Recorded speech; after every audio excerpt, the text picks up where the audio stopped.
डर एक एहसास में आपका स्वागत है। इस चैनल पर आपको देखने को मिलती हैं डरावनी और सच्ची भूतिया घटनाएं।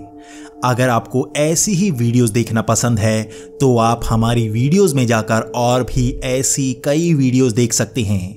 हमने आपके मनोरंजन के लिए कई वीडियोस बनाई हुई हैं। तो अब बढ़ते हैं हमारी आज की कहानी की ओर। मेरी पुलिस की नौकरी को लगभग 20 साल हो चुके हैं और मैंने इस 20 सालों में कई तरह के केस देखे हैं।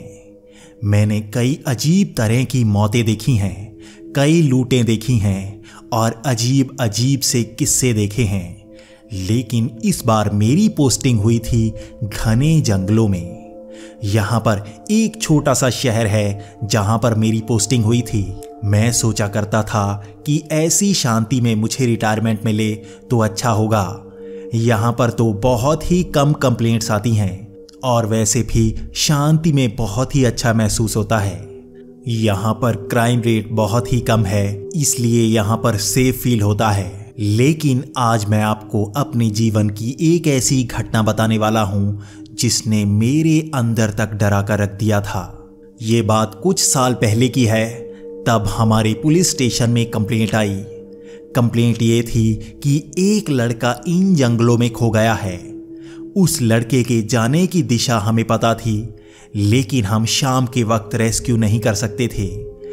ये कंप्लेंट लगभग शाम के समय मिली थी और अब अंधेरा हो चुका था। लेकिन मैं काम को मन लगाकर करता हूँ, इसलिए मुझे जाना ही था। मैंने अपने साथ 3 से 4 पुलिस वाले लिए और हम उस जंगल में ढूंढने चले गए। हमें पता था वो लड़का किस तरफ गया हुआ है। मुझे इस जंगल के बारे में ज़्यादा पता नहीं था, लेकिन वो 3 पुलिस वालों को इस जंगल के बारे में बहुत ही ज़्यादा पता था।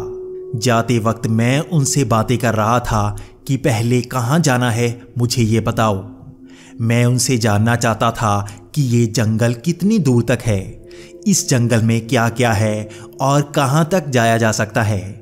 क्या ये जंगल बहुत ही गहरा है और क्या यहाँ पर और भी लोग गुम हो जाते हैं। मैं उनसे हर तरह की जानकारी जानना चाहता था। मैं उनसे जानना चाहता था कि अगर हम इस जंगल में रात के समय जाएं तो हमारे लिए कितना खतरा हो सकता है। लेकिन उनमें से एक पुलिस वाले ने कहा कि यहाँ पर कम ही जानवर हैं। मैं उनसे जानना चाहता था कि इस जंगल में जानवर कम क्यों हैं, लेकिन इसका जवाब उस समय कोई नहीं देना चाहता था। वो तीनों एक दूसरे के चेहरे की तरफ देखते जा रहे थे। लेकिन अब समय काफ़ी ज़्यादा अंधेरे का हो रहा था, तो मैंने उनसे कहा कि चलो जल्दी जंगल की तरफ चलो, हमें कुछ ही घंटों में उसे ढूंढना होगा। अगर वो इस जंगल में गुम हो गया है तो हम उसे जल्द ही ढूंढ सकते हैं। इतना कहकर हम उस जंगल में घुस गए। हम जैसे ही धीरे धीरे जंगल के अंदर जा रहे थे, तब मैं देख रहा था कि इस जंगल में काफ़ी घने पेड़ पौधे लगे हुए हैं। यहाँ पर गुम होना बहुत ही आसान है, लेकिन मुझे इस बात की जानकारी थी कि ऐसे जंगल में अगर हम खो जाएं तो बाहर कैसे निकलना है। मैंने अपने हाथ में कई सारी चिट और मार्किंग्स ली हुई थी। मैंने सोचा था कि इन जंगलों में जो भी पेड़ रास्ते में आएंगे तो हम उस पर मार्क लगा देंगे। इससे हमें पता होगा कि हम जंगल के किस हिस्से में हैं। मैं ऐसे ही जंगल के अंदर जा रहा था और मैंने उनको भी मार्किंग दी हुई थी। मैं उनसे कह रहा था कि जंगल में मार्किंग करते चलो और हमें पता होगा कि ये पेड़ कौन सा है और हम उस शहर से कितनी दूर हैं। ये बहुत ही कारगर तरीका है और इसे पुलिस में सिखाया जाता है। जब मैं बेंगलोर में था तब वहाँ पर मुझे ये सिखाया गया था। मैंने ये खास ट्रेनिंग ली थी जिससे हम जंगल में खोकर भी दोबारा वापस आ सकते हैं। मैं यहाँ पर भी वही तकनीक अपना रहा था। हम आगे बढ़ते जा रहे थे और जो भी खास पेड़ आता या मोड़ आता वहाँ पर हम मार्किंग कर देते। मार्किंग में ये खास तौर पर लिखा होता कि हम उस शहर से कितनी दूर हैं और ये एरिया किस तरफ है। इससे वापस आते समय हमें ज़्यादा मुश्किल नहीं होगी। लगभग आधा घंटा हुआ होगा तब वो पुलिस वाले मुझसे ज़्यादातर कहने लगे कि हमें अब वापस जाना चाहिए। मैंने उनसे कहा कि हमने अभी ढूंढना शुरू भी नहीं किया है हो सकता है हमें पूरी रात लग जाए। और वैसे भी अगर हमारा सामना किसी जानवर से होता है तो हमारे पास गन्स हैं, हम अपनी रक्षा कर सकते हैं। लेकिन हमें उस लड़के को ढूंढना ही होगा। वो यहीं पर गुम हो गया होगा और वो शिकार बन सकता है। लेकिन वो पुलिस वाले पीछे जाना चाहते थे। तब वहां पर मेरा उनके साथ झगड़ा हो गया। मैं उनको कह रहा था कि हमारा काम तो हमें करना ही होगा, चाहे हमें कितनी भी देर हो जाए। तब वो तीनों एक दूसरे की तरफ देखने लगे। मैं बड़ा ही हैरान था, आखिर वो काम को छोड़कर इस तरह से हैरान क्यों खड़े हैं। तब मैंने उनसे पूछा कि तुम्हें मुझे साफ साफ बताना होगा। मुझे लग रहा था कि वो लोग मुझसे कुछ छिपा रहे हैं। तब मैंने उनसे जबरदस्ती पूछने की कोशिश की।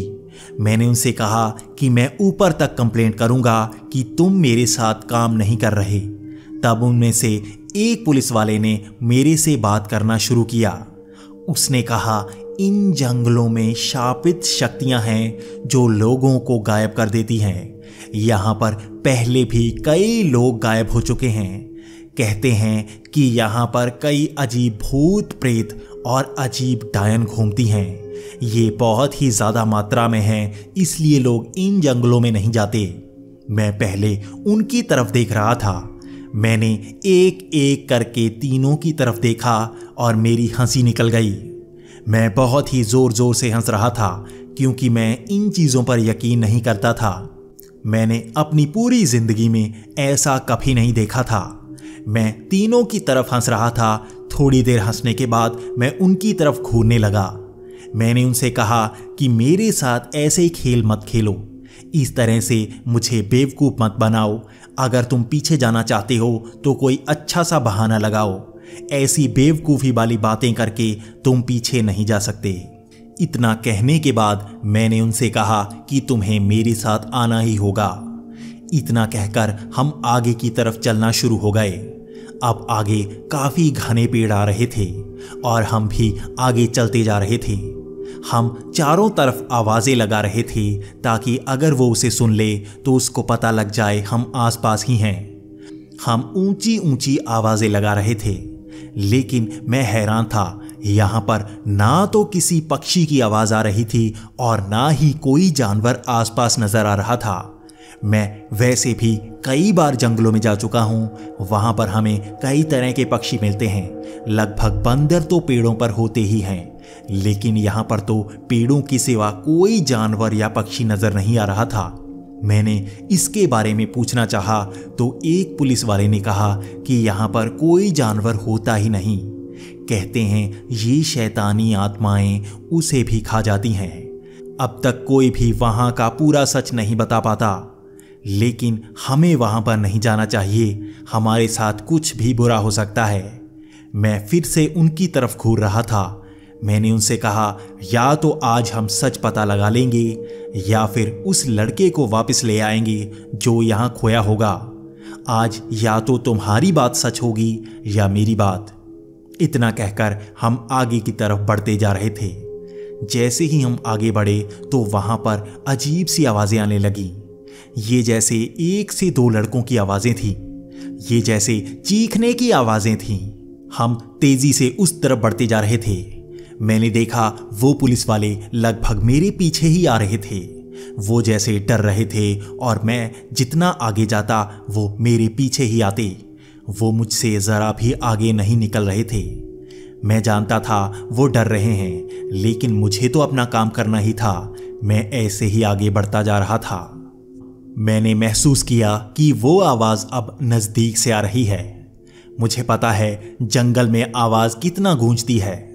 कई किलोमीटर दूर की आवाज़ भी ऐसा लगती है कि वो पास है, लेकिन इस बार आवाज़ काफ़ी पास से आ रही थी।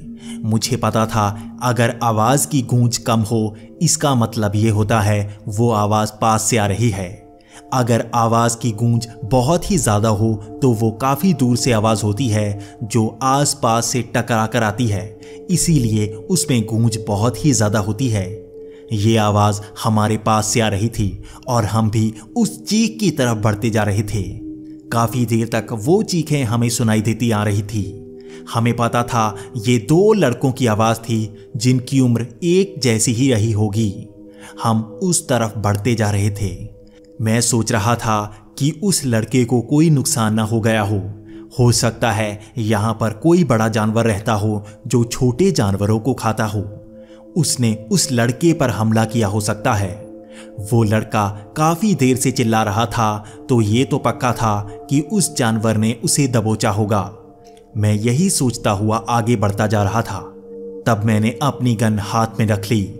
मैंने साथी पुलिस वालों को भी कहा कि तुम्हें भी गन निकालनी होगी, यहां पर काफी खतरा हो सकता है।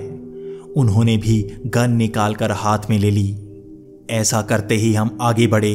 अब आवाज लगभग काफी पास से आ रही थी। ऐसा लग रहा था कि कुछ कदम ही हम चलेंगे और वो आवाज बिल्कुल हमारे सामने से आएगी।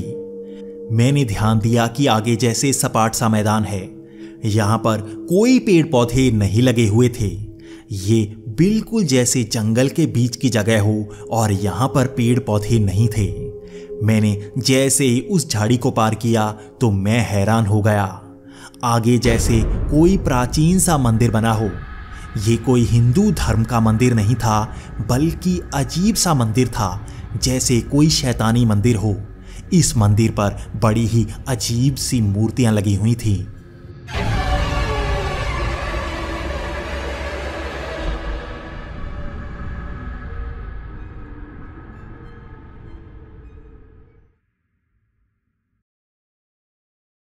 ये मूर्तियां किसी देवी देवताओं